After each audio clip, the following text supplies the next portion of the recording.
Jože Lanki-Skorovec, tik ob avstrijski meji, se še dobro spominja časov, ko je bila tu še prava meja. Zdaj se dosti bolje švrcalo, zdaj se pa nikoli ne švrca.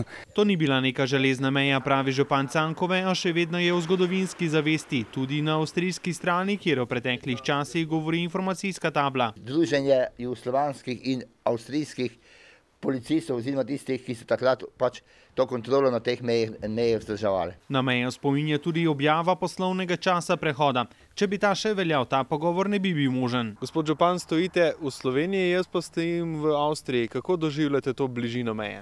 Je to rezultat kvalitete skupnosti Evropske unije. Ta omogoča tudi izvedbo čezmejnega evropskega pohoda, ki je pred leti potekal le na naši strani. Bomo mogli vojsko prositi, da smo lahko šli v obmejnem pasu, ob meji na naši strani. Ko je mejni prehod še deloval, ga je župan sosednje avstrijske občine le redko prečkal. Wenn ich über die Grenze gefahren bin, war das so ein gewisses spannendes Gefühl.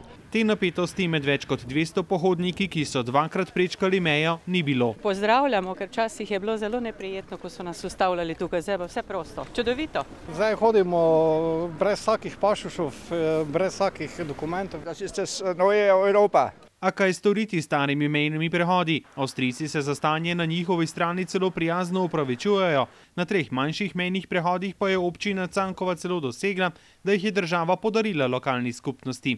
Za razliko od preteklosti, ko so te zgradbe razdvajale, bodo zdaj povezovale. Ker bomo nekako združili kot eno mini regijo vse 3 občine. Mejni kamni bodo takole znak preteklosti, čezmejno povezovanje pa sedanjost in prihodnost.